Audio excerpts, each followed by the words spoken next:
ಮೊದಲನೇ ಬಾರಿ ಮಗು ನೋಡಿದಾಗ ಹೆಂಗಿತ್ತು ಫೀಲಿಂಗು?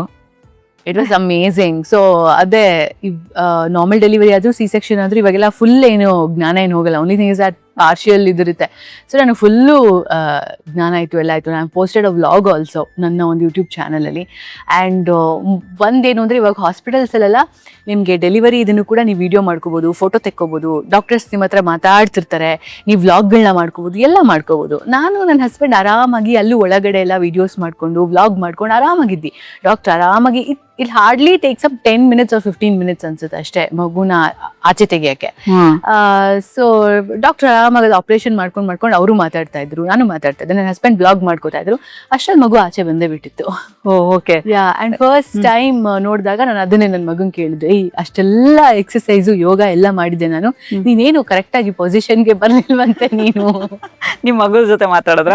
ಮಾತಾಡಿದೆ Okay. ಕ್ಯಾಕ ಅಂತ ಇದ್ದ ಅಷ್ಟೇ. ಓಕೆ. ಅಂದ್ರೆ ಕಣ್ಣಲ್ಲಿ ನೀರ್ ತರಿಸಿದ್ದು ಅಂದ್ರೆ ಬಂದಿದ್ದು ಅಥವಾ ಆ ಫೀಲಿಂಗ್? ಇಲ್ಲ, I guess it was because of ಏನಂತಾರೆ ಅನಸ್ತೇಷಿಯಾ ಅದೇನೋ ಇದ್ಕೊಡ್ತಾರಲ್ಲ, ಅದೊಂಥರ ಒಂದು ಹ್ಯಾಪಿ ಹೈ ಇದ್ದಾಗೆ ಆಯ್ತಾ. ನಾನು ಡಾಕ್ಟ್ರ್ ಹತ್ರನೂ ಏನೋ ಸಿಕ್ಕಾಪಟ್ಟೆ ನನಗೆ ಅನಸ್ತೇಷಿಯಾ ಕೊಟ್ಟವ್ರ ಹತ್ರನೂ ಎಲ್ಲ ಮಾತಾಡ್ತಾ ಇದ್ದೀನಿ, ನಿಮ್ಮ ಮನೆಯಲ್ಲಿ ಆಮೇಲೆ ನೀವೆಲ್ಲಿರೋದು ಮ್ಯಾಮ್ ಅದು ಇದು ಅಂತೆಲ್ಲ ಅವ್ರ ಹತ್ರನೂ ಆರಾಮಾಗಿ ಮಾತಾಡ್ಕೊಂಡಿದ್ದೆ. Throughout I been smiling only. I don't know, maybe because of the anaesthesia ಅಥವಾ ಏನು ಅಂತ ಹೇಳ್ಬಿಟ್ಟು it's like one happy high. ನಾನು ಆರಾಮಾಗಿ ಮಾತಾಡ್ಕೊಂಡು ಎಲ್ಲ ನಕ್ಕೊಂಡು ಆ ಥರ ಇದ್ದೆ ನಾನು ಆಪರೇಷನ್ ಮಾಡ್ತಾ ಇರ್ಬೇಕಾದ್ರೂ ಕೂಡ.